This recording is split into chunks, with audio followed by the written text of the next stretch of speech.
Hey YouTube, welcome back. I'm here today with Matt Nolan and David Fisher, and we are back talking about Demetra George's second volume book. We'll be talking about the 5th, 6th, and 7th places or houses tonight. And this is our little monthly companion that we do as a little overview, as a companion to our Patreon study group where we dive deeper into these chapters, we discuss. We have a practicum tier as well, where we look over charts and things like that. So today we're going to try to keep it concise because we've got, 3 chapters or 3 houses to go over. That's fingers crossed. We all can be a little bit chatty on that, but we're going to try to give you just a brief overview and see how that goes. Y'all can check out our Patreon study group in the links below if you're interested in joining us. We'd love to have you. It's really fun to go over the chapters in more depth. And it can be hard to sort of rein ourselves in for these little overview videos. But again, thank you for joining us. And thanks for joining Matt and David. Thanks for having me.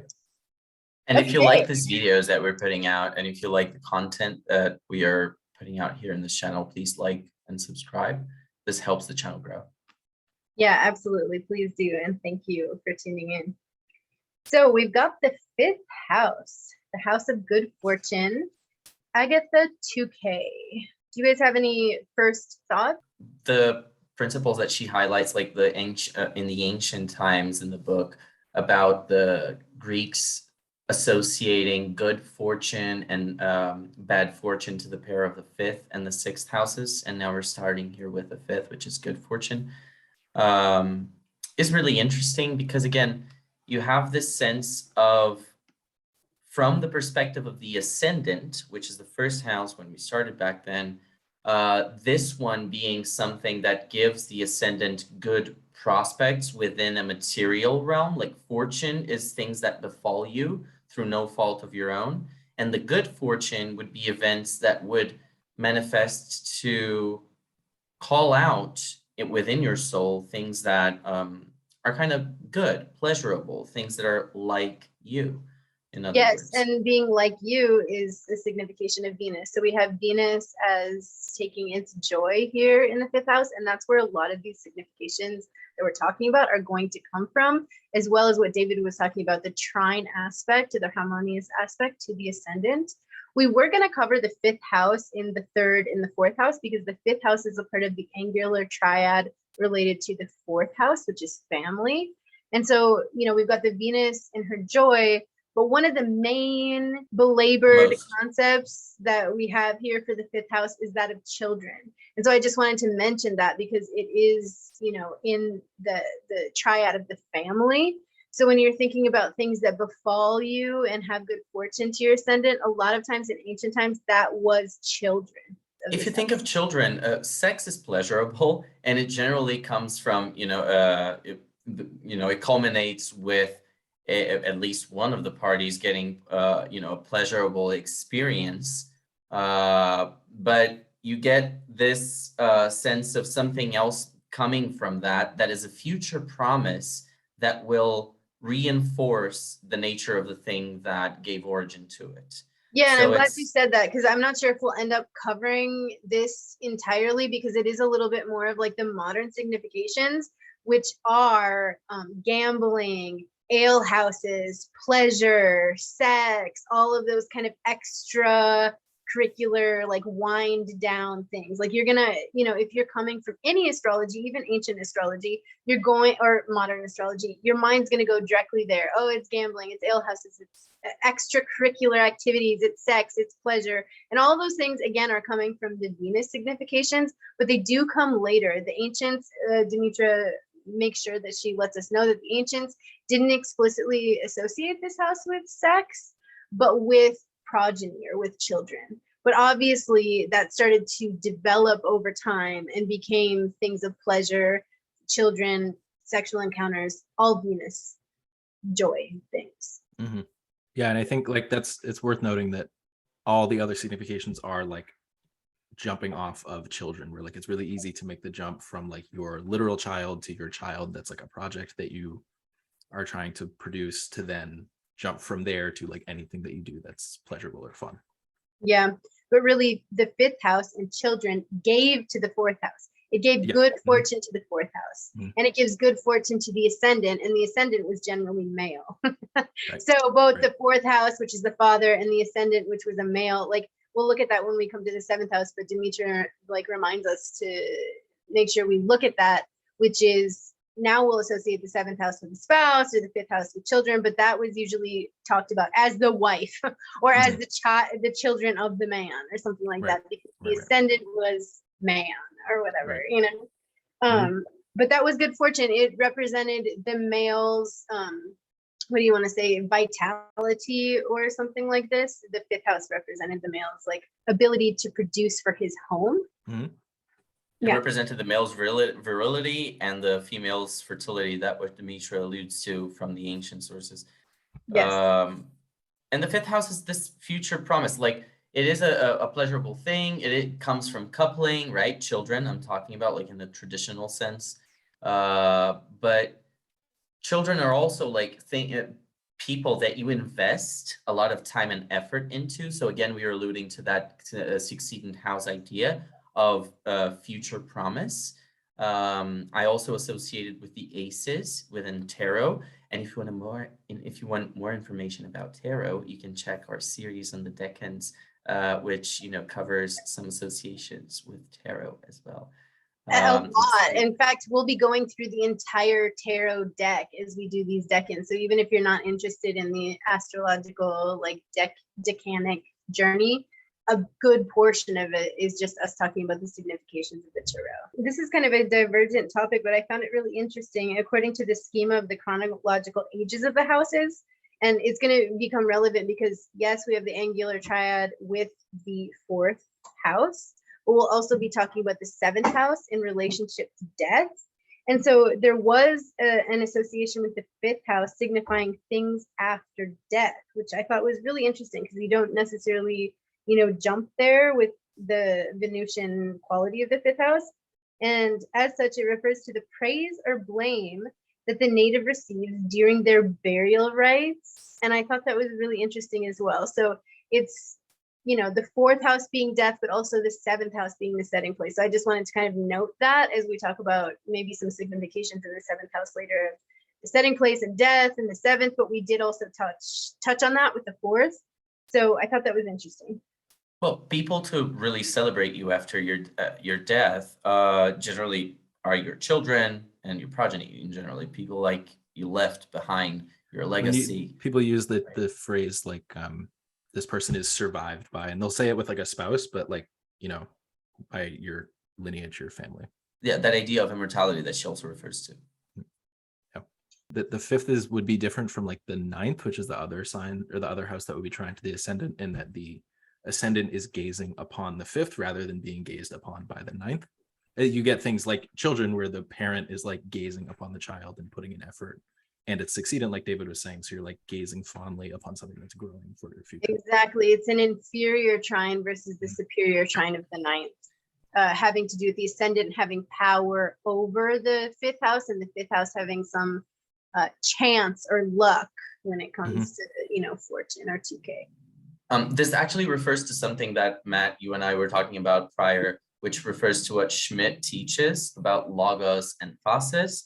The ascendant in relation to the fifth house would be the logoic principle, whereas the ascendant is engaging in some circumstance, and by chance, things turn up in a good way, right? From the fifth house, whereas the ninth house is more of a phasic principle, is more of a, logoic principle in relation to the ascendant. The ascendant would be more phasic in relation to the ninth, whereas the ninth reveals something to you, and you kind of embody it in a way. So you're that superior-inferior trine relationship is also relating to that phasis logos principle that we will dive deeper into. Yeah, so I mean, it's a good house essentially. It's a good house, even though it's in an inferior trine to the ascendant or whatever. And to be honest, like until we get down to like even Valence, from Hermes Trismegistus down to Valence, it's children. I mean, it's children. And then once you start getting into the Arabic authors, you get luck and fortune and gambling and sex and pleasurable experiences and just a more of a multitude of Venusian characteristics, as well as just playing on chance and fortune and that relationship to the ascendant.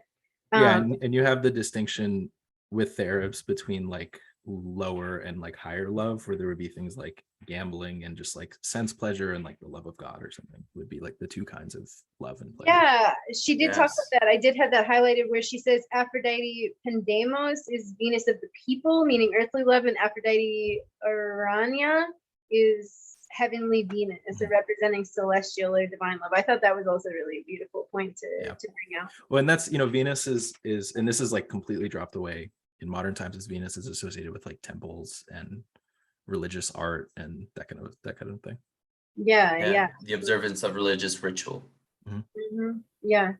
I think that does it for the overview. I mean, I know that sounds pretty basic, but it really is in that. It's that simple, yeah. And it's like You planet, think that's they'll say like benefics in the fifth, you have a lot of children, they're good. Malefics in the fifth, they're assholes, you know. Exactly. You can start to disobedient. just you can start to derive everything about the children with the planets that are there or who's ruling it and where the ruler is placed. But it's definitely just like a tack on to the fourth house. It's just like the second from the fourth and an inferior trying to be ascendant and Venus's joy, and boom, you just start breaking that apart and delineating that, and then that's where we get like most of the modern significations, or at least, you know, modern or Arabic significations. Yeah, and it's the second from the fourth. It's like profit from yes, from the fourth. Yeah, but and it stands to get the inheritance of the fourth as well, like you were saying. So sixth house in relation to the fifth. In the fifth house, we have good fortune, right? The sixth house is bad fortune, kake tuke. Bad fortune was given because it is the joy of Mars, where the god of war rejoices. It has an aversion to the ascendant and it renders it shaded or inactive. So that's another really, you know, we're looking at those same basic principles of how it relates to the ascendant and what planet takes their joy there. Something to notice here is that Mars breaks things apart. The sixth house also is a place where things are kind of lose their meaning in a way, kind of become a problem, you know, something that protrudes into your consciousness in a kind of a rude way. So whereas the fifth house is sort of this becomes this repository for good fortune, children, pleasure, love, artistic expression, that sort of thing, the sixth house then becomes a repository for bad fortune. So then you get things like illness, accidents, injuries. Mars rejoices in injuries, infirmity, servitude, which I think we will really get into and kind of belabor, or just plain old bad luck, she says, disappointment or failures. I'm realizing now it's kind of funny that in like the chronological age thing, where the seventh house can be death, the sixth house could be what happens before death. You get sick and you get injured. Yes, and you like absolutely. lay down, you like have set, you know. Absolutely. It's like an illness that befalls you and then becomes like that sort of like setting place. Again, we're going to look at the sixth house in relation to the fifth because they're good fortune and bad fortune, but we're looking at the angular triad of the eighth, the seventh, and the sixth as well. Where the sixth kind of breaks down things. You have the fifth house being good fortune, where a fortune circumstance feels light, feels like it reinforces your idea of self, and that you can just embody something that is being given by material circumstance.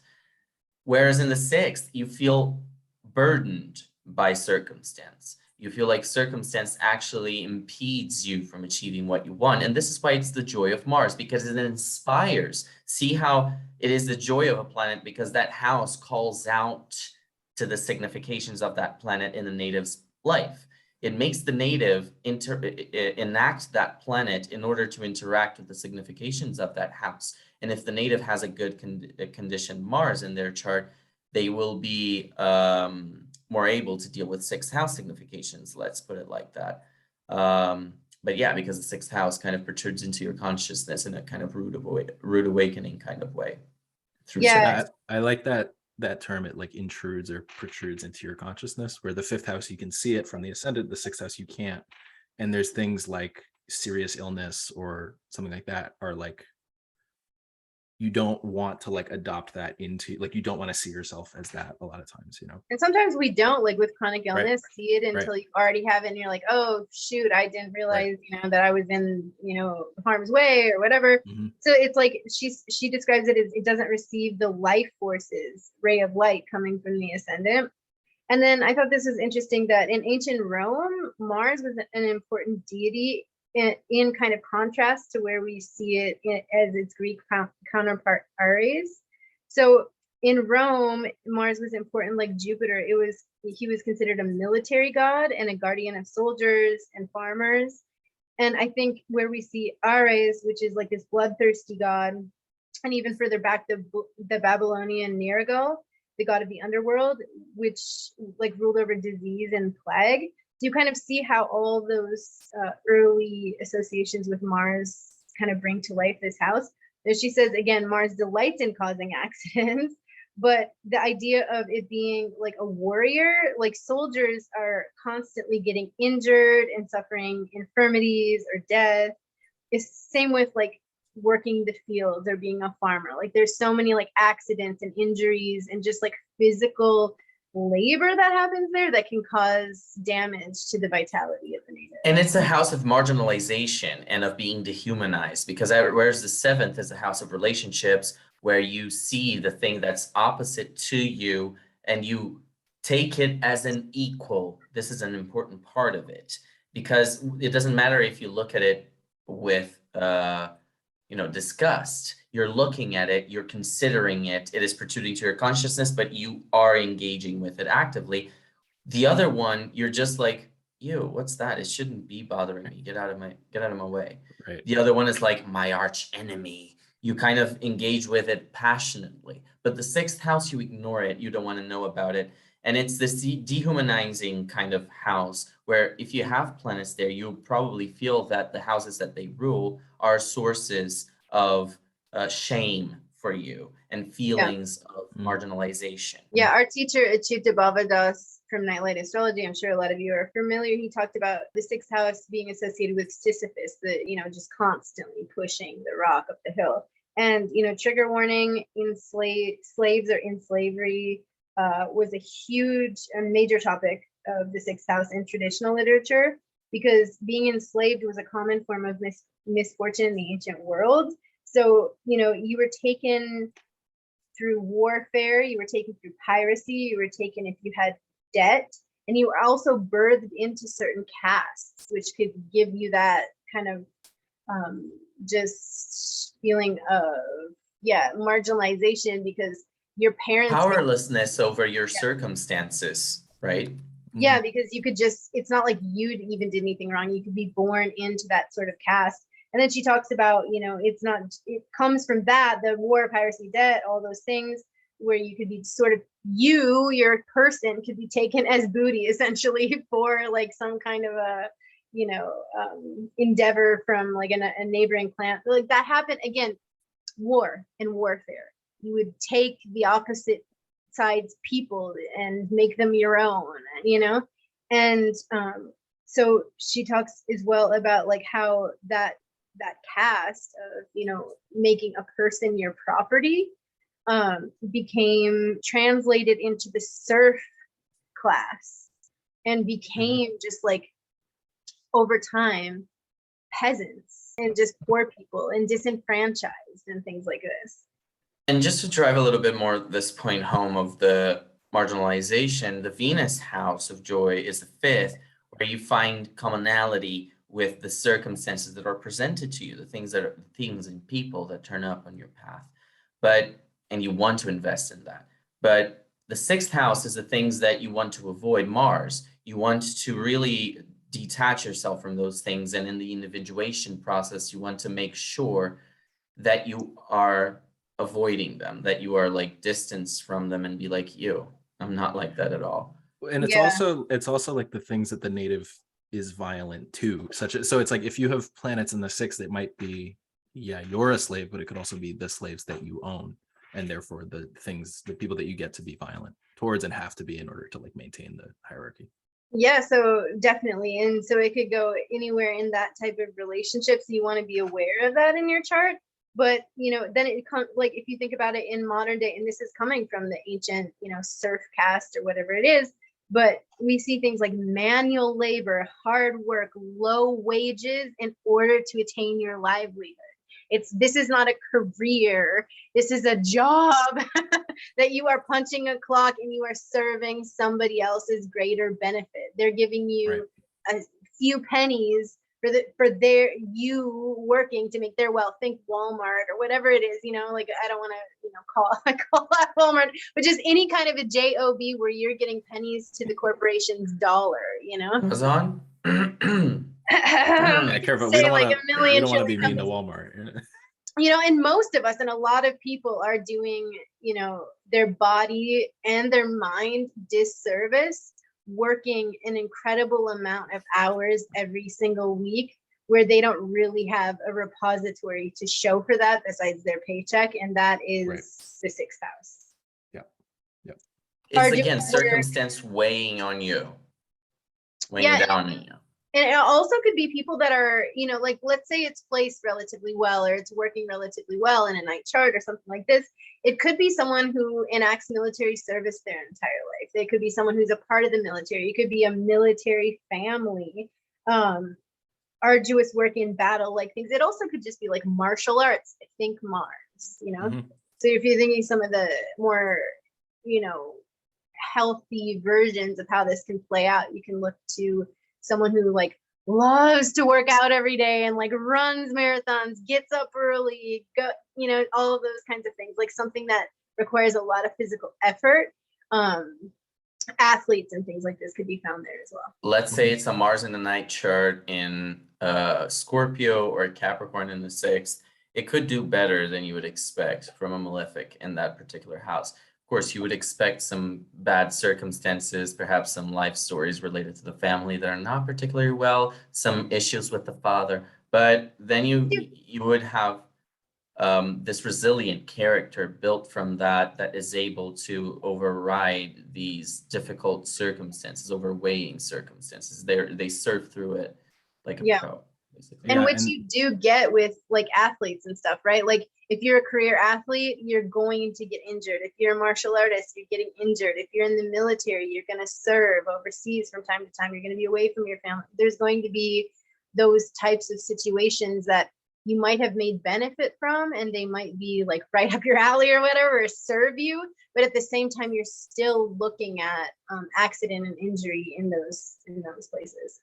Yeah, and again, being abroad through service. That's something that you're referring to also that I want to translate as a 6th house signification more clearly. Single it out. But one person I know he has Mars in Aries in the 6th, if it's the right chart for him, is Vladimir Lenin, who leads like a revolution. So he's like a high-ranking person on behalf of like essentially what are slaves. Actually, Karl Marx also has a powerful 6th house. He lived in debt. But he was also, the leader of a revolution, basically, or the idealizer of a revolution, of several revolutionary movements. Yeah. And like with Lenin too, he leads like the Red Army, right? Mars in Aries. Exactly. So you can see, like, especially in modern times, like someone with 6th house placements, being like having that revolutionary spirit and being like, F the man, we've got to fight back. Like, this is not like the vibe all of us living in. All power to the working class. Right. Yeah. And you can see marginalization with any, sector here. Like you can see it in relationships, you can see it in sexuality, you can see it with religion, you can see it with the body, you can see it in all different types of ways. So you can see people that work with, I know 12th house is mental health, but you can sometimes see people working in those types of career fields or as an activist in general in some form in the 6th house. Right. And I think a good way to think of it is like a dignified planet in the 6th house indicates like a position of power or authority. So like that Mars in Aries could have been like a surgeon or like, a chef with lots of employees or something like that, Chef, surgeon, knife, marshal. Yes, I love that. I know someone who has Venus and Mars in the 6th, Aries rising, and is a chef.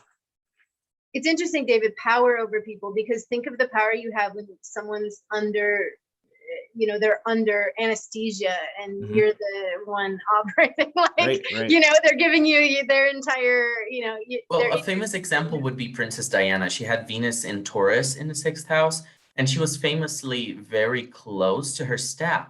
The people who worked for her will noticeably tell everyone who wants to listen that she was always down in the kitchens talking to the staff because she felt very lonely and detached from the royal family. So she would mingle with the staff. And so she was close to them in that way. She was endearing to them, but also very attractive and in connection to the people who are in lower castes than she lives in a clear class system. There's no denying it. And she was connected to those people in a way. She received them. She was the people's princess, you see, so being acclaimed by those lower castes. So she was basically a good leader, someone who people could look up to. The people who felt more inferiorized or people who felt marginalized could be more connected to in the higher classes. And this is an expression of a good planet in a bad house. Yes. She used her influence and power to highlight themes of marginalization. Yeah, we the people. It could be we the people together. Let's say you do have a certain amount of wealth accumulation. It could be your staff. If you are an employer, it could be your staff as well. So one thing I thought was extremely interesting and does make a lot of sense, but I was just like, it was like tickled me a little bit, was discipleship. So willing submission and dedication to a guru or a teacher. And I thought that was very interesting here that Demetra brought that up, because you're sort of selflessly giving your life, let's say, in service in that sense to the guru. So I thought that was really interesting, and I hadn't really heard that being exemplified anywhere. So I liked that a lot. Yeah, it's like willing or unwilling devotion. Yes. And with Mars, but for anyone that knows what it's like to be a volunteer at an ashram or something like that, it's a very martial thing. It's just tons and tons and tons of thankless, sleepless hours. So then we've got small animals or working animals that are used for livestock, and they're like animals that are used to work. Things like that can happen here in the 6th house. And like, I think more modern associations can be pets as well, because you're sort of like serving them. So like, I know a lot of times we'll see like oxen and horses and things like that in the 12th, and things like cats and dogs and things like that in the 6th. But traditionally it was like working animals that were here. They were laboring for you. Yeah, and like all these associations with like health or with disease, slip of the tongue, become health in modern times. And David and I were kind of joking about this before. It's kind of silly because it's still disease. Like, you focus on your health because you have an illness or you have to deal with the wear and tear on your body. And so people will say, and I think it's because of like Virgo, that it's like the quiet acts of self-sustaining care that you give yourself, but that's grounded in its house as a disease. Thinking about the letter alphabet, the 12th or whatever, letter, which just is silly. Log out or whatever. Like, no, I'm just kidding. But where we see health in Hellenistic, just kidding, not really. Where we see health in Hellenistic astrology, health is not the 6th house. Virgo is not the 6th house. Mars is the 6th house. And where we see health in Hellenistic astrology is the 1st house. A lot of fortune. Yeah, other places, but let's just say if we had to go there, it would be the 1st. The 6th, the 6th is going to be the thing that's afflicting your health. It's not. The 6th is the problems with the body, is the things, again, that protrude to your consciousness that shouldn't be protruding, that you're like, oh, but I expected this to be different. And fortune is just like, oh, too bad. Yeah.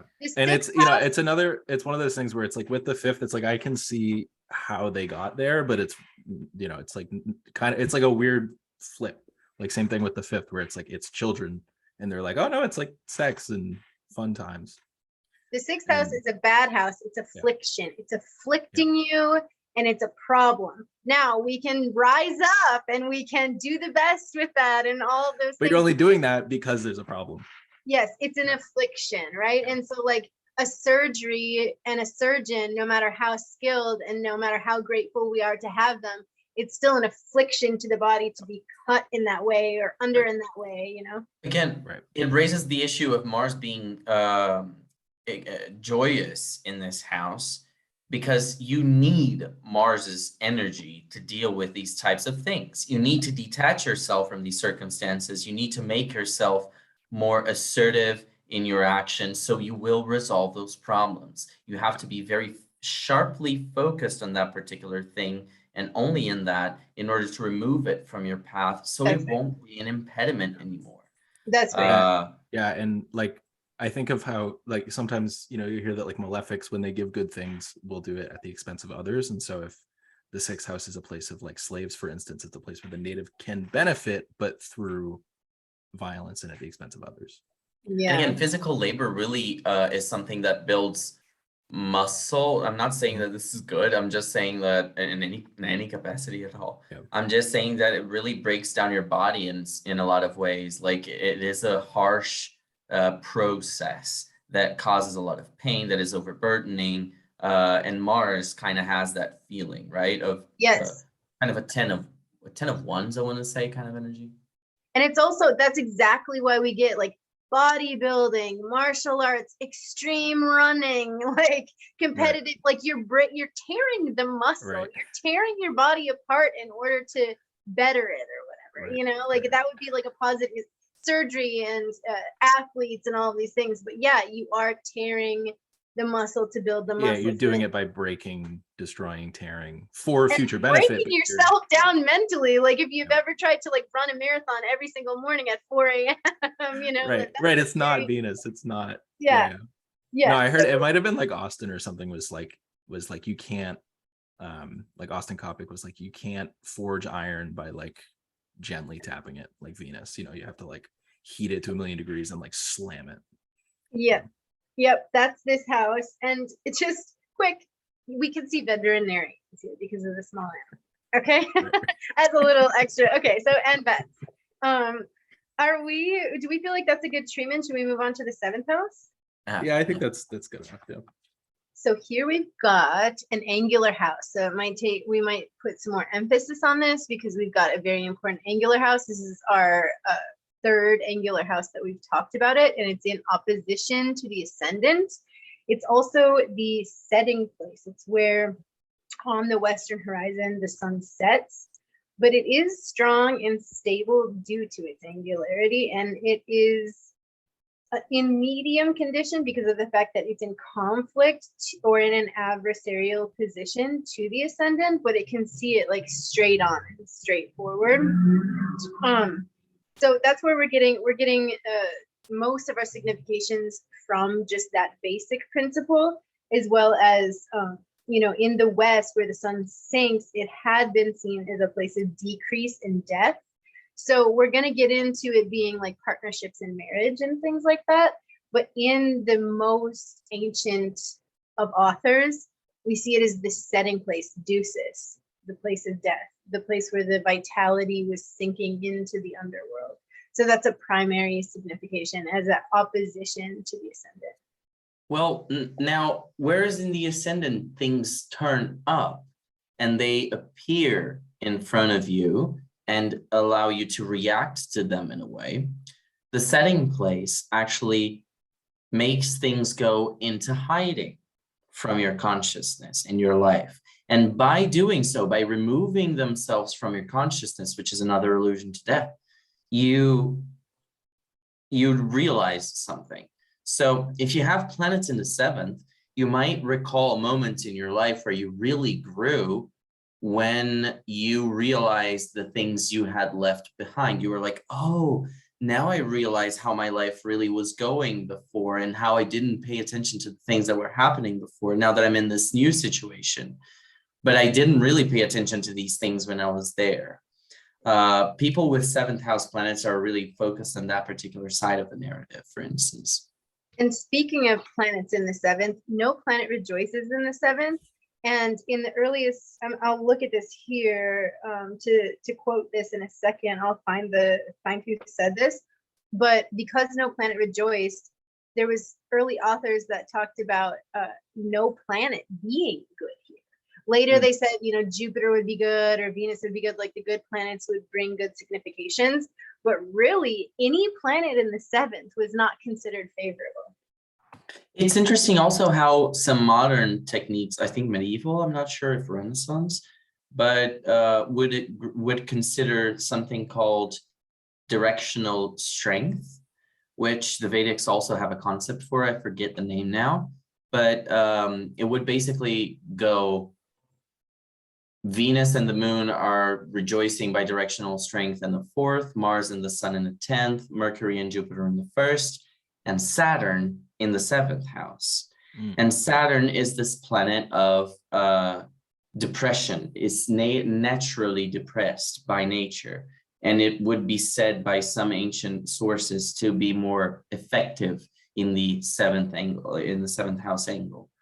Yeah, she goes on to talk about like the full disclosure on that. There's some really cool stuff, but we're going to get into that in our study group. She gives certain things that Balance presents for delineating the topics of marriage, and they're really awesome. Like there's a couple lots and they're given there. And but here it says no planet rejoices in the seventh house. Many Hellenistic astrologers saw all planets as potential problems in marriage. And then Rhetorius is the one that commented that even Jupiter could be unhappy marriage. Venus is promiscuity. Saturn is marrying a widow. Mercury, a meddlesome wife. Of course, wife because it's in relation to the ascendant, who's obviously a man. And the sun is being bad luck with marriage and children. The moon is homosexuality, and Mars is an adulteress. And then later we talk about some Arabic authors that sort of like, mix that up. And then Firmicus Maternus talks a little bit about it being joined in violent opposition to the ascendant, and that's why. So, that's kind of a little bit there. And there's a lot to unpack there, and we're going to do that in the study group. We're going to go thoroughly into unpacking those principles. But yeah, I just thought that was really interesting that no planet rejoices there. It's in opposition to the ascendant, and the early authors didn't really like any planets sitting at the descending place. Yeah, I like what David was saying about Saturn in the seventh makes me think of that it is opposite the ascendant, and that's the aspect of Saturn. And you think of Saturn and oppositions as being like limiting and negating. So it's like the negating force of life, or like the limiting force of life, which would be death. And I guess you could see marriage that way. And they did, and it was too, yeah, it definitely was. Like a lot of people do feel like contractually, and they talk, obviously about contractual nature and binding of the contract and things like this. And it's the thing exactly opposite to you, so it can see you and it can openly sort of like. And it's better than an aversion, but it's still. It's like it's harsh. It's harsh, right? It's difficult and it's constraining, but it's an opposition. And I think either you just said this or I'm just elaborating on this, Matt, which is, Saturn in the seventh, okay, but the opposition. The opposition itself is Saturnian. Yeah. Yes, the opposition itself is of the nature of Saturn. So you're going to get that sort of limiting principle and that opposite principle. But if you think of, I think they were thinking of, I'm the ascendant, what's my opposite? The opposite sex or whatever, the opposite wife. Why is it limiting? I remember, this reminds me of what we were talking, Elsa, with Katie on the video about Libra 2. Where Saturn is exalted.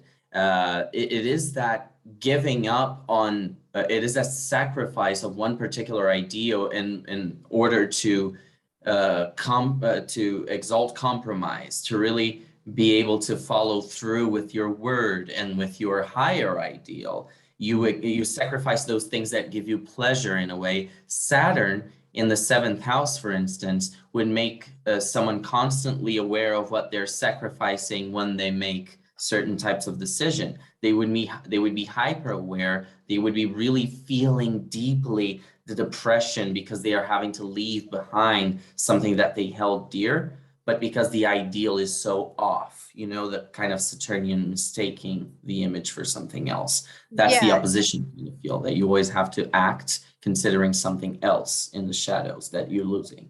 Absolutely. And this house being about marriage and contracts in Libra too, I was thinking the exact same thing when I was reading the seventh house, like reviewing it for this talk, about how deeply it, like some of the things that we talked about in the Libra 2 video really exemplified the nature of the seventh house. And I think that's Saturn's exaltation in Libra 2. So if you want to get deep into marriage and contracts and a little bit of that dynamic of Saturn here and the descending place and all of that, I would really highly recommend you watch that Libra 2 video, because it exemplifies some of these qualities really, really perfectly.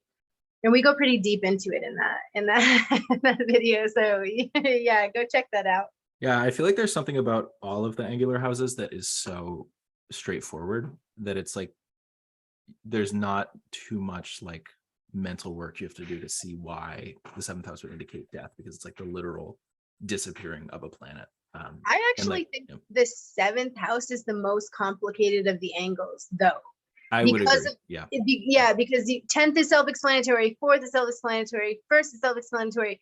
The 7th has some weird things because you're like, it's descending and it's death, but it's it's like good in the sense of angular, but bad in relation to the native, but not bad in the way that like the 6th and 12th are, because the 6th and 12th are like things that the native is ignorant of, or things that are like coming, like this, the 7th house is like dead ahead. You can see it fully. I want to hit the concept again of familiarity. Mm-hmm. The houses that are most angular in relation to the ascendant, 4th, 7th, and 10th, they are most familiar to the ascendant. They are the things that interact the most directly with the ascendant. And so the 7th house doesn't represent only your direct relationships. You have those close relationships as sources of an idea of self. You limit yourself through the people that surround you in a way. They serve as scales, social scales for you to communicate with, your idea of how you belong to the general, societal concept. They offer you a sense of belonging in a way, but also of limitation, because remember, you will try to wear the clothes, you will try to behave and talk in a certain way to be perceived by your peers in the way to have the best possible outcome. So in a way, you're limiting yourself to what you expect the other will understand of you. Mm-hmm. And so the 7th house in relationships makes sense in this oppositional sense, because it does limit your sense of self and your idea of self in a way that, yes, makes you more focused, Libra 2 video, but also makes you give up on all the other possibilities of what you could be, which can be a source of anxiety. Yeah. If you're not really in tune with yourself. That limiting principle of I'm only with one and I'm bound by contract. And this is a very limiting thing. But I've always thought of it too, is like, the people that know you the best, because when you get into modern astrology, you're like, oh, your clients could be seen there, your contractual partners and like all this stuff. But when you're thinking of, okay, it's the place of death and also marriage, thanks. But then it's like the person who sees you at your exact, like most vulnerable or at your exact opposition, that is a character of really enmeshed relationships. Do you know what I mean? It's like it's a mirror that we don't necessarily like to look in. And we talked about this in the Libra video as well, which is like, we don't always see our blind spots the way that somebody else sees them. And it's not a blind spot as far as like aversion, but it's like our nature, like we express it through the 1st house in a certain sense, but the way the 7th house or those planets are going to reflect that back to us is going to, by definition, be like our opposite. Like we're not necessarily going to see it in that same light. But I wanted to bring something in that I think is pretty exciting. But again, if you choose to love them, if you choose to love the things that come from your 7th house or your partner consciously, it's like, yeah, they're bothering me, but why am I so bothered? How can I integrate them into this reality in a way that doesn't bother me anymore? I have to make an effort to be able to conjecture that. Yeah, that's Saturn. That's wisdom and maturity. Just how we love death and we love Saturn and we love some of those character building experiences that those kind of paradoxical. yeah, through time and through effort and all those things can be quite rewarding. And like some of us might want to see the reflection of the other because it makes us a better person. Some might like that challenge, some might like that growth experience and that sort of limiting principle. To love or put someone else on high, put something that's not the ego on high, in order to prioritize the commitment, the ideal of the marriage, recall love, and to recall, this sense of meaning of why we are doing this, It reminds and I me, just find that, and I think that's beautiful. it is beautiful. And we're Saturnine people, so we love this. But it can be confusing at first, like death and then my lover, like how does that sort of like come about? And I want to give a little example that Schmidt actually uses. But I do think that's really interesting when it comes to like the later authors, or William Lilly, or the Arabic authors, where it's like they see this as open enemies, where it's not in any kind of relationship to the 12th house where we have hidden enemies, but you will hear that. So I just wanted to touch on that. And to me, that open enemy thing is a little bit of like shooting someone a look and they get it, like, right? So it's just like, that's open. That's saying like, hey, I'm calling you out. I'm looking at you, right? Like all she had to do is like look at him. And it's like, that's that nature of it, is like, hey, I'm looking at you. And yeah, Schmidt will say it like the look scrutinizes by opposition. Right. And that's a Saturn thing, is a scrutinizing, being like, hey, and all it takes. That's such a Saturn thing, not saying a word, but looking with a look of death. And the other person is like, okay, I get it, So that's very much the nature. And so I love that little anecdote, but I just wanted I think this is a really good time to bring in this Schmidt thing. So travel and living abroad was another ancient signification for the 7th house. And it's not altogether clear why this was derived, or why this sort of like marriage death thing was derived. And Demetra tells a little anecdote about Robert Schmidt. You guys can check out his website and his work at, was it Robert Schmidt? What is Astrology.com. Robert Schmidt, astrology.com. You guys can check it out over there. And he suggested looking at the nautical explanation, or the nautical metaphor here. So if you want to get a deeper understanding of the nautical metaphor, watch House 1, where we really exemplify that sort of strategy for looking at the houses. But he goes on to say that the symbolic 7th house, so we have the ship, right? We've got this nautical metaphor for the helm of the ship being the first house. And then we've got this gangway plank, which is opposite, and it's the symbolic 7th house. Traveling passengers would disembark from this gangplank into foreign lands. So we might speculate that this is where the setting sun disappears, going on its long journey through the dark night, or that wives must often leave their birth families in order to live in distant homes of their husbands. So I thought that kind of covered, both of those dynamics that we're talking about. And Schmidt's a genius, and it really enlightened me to like, oh yeah, that ship metaphor really works here for the foreign lands thing, as well as like a wife moving from the comfortability of her land to the land of the husband. Something interesting to distinct from the astrological doctrine from the Hellenistic times to the medieval is that on the medieval, when the open enemies, I think the open enemies come up in the medieval, I'm not sure if it's Renaissance again, those periods kind of become a blur in my head, all those kings, queens, feuds and things. But you have it makes me think everything that you guys have been saying is that the 7th is like the end of the native in every way, whether that be like the end of their life or the end of their like person, where like another person begins. And that's like, if you just kept living or kept like expanding and met no one else, like that's bad. I like that. Yeah. And as far as like looking just here, I think where we start to get that enemy thing is maybe like after Firmicus Maternus, because Firmicus Maternus exemplified the ascendant opposition.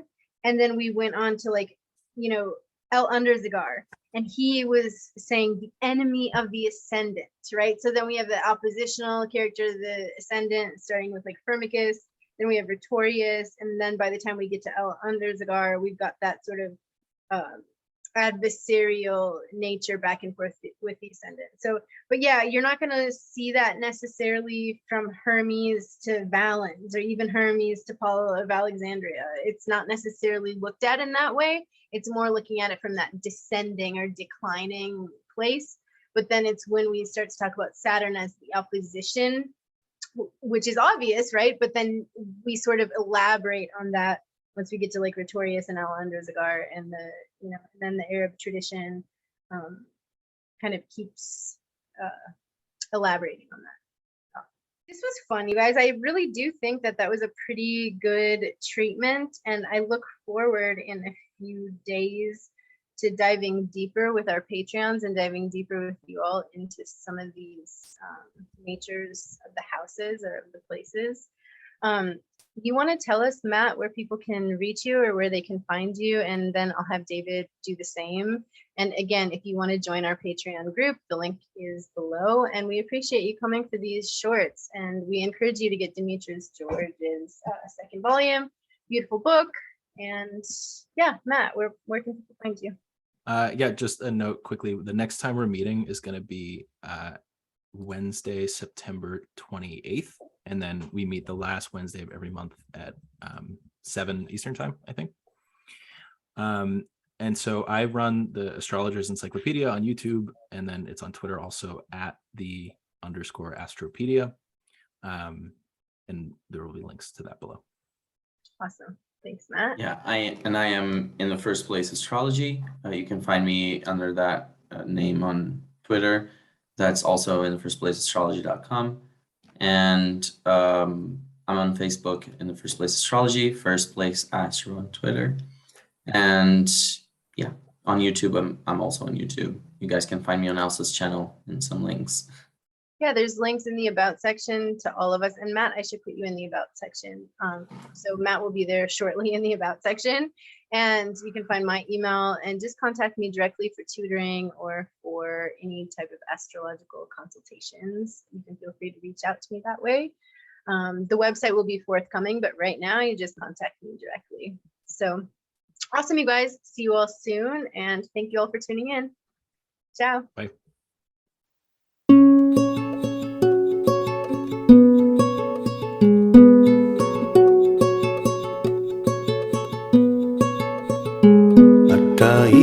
Matao kakao bersama yo demikian soba da soba kena matai bang nakau di ma demikian soba and so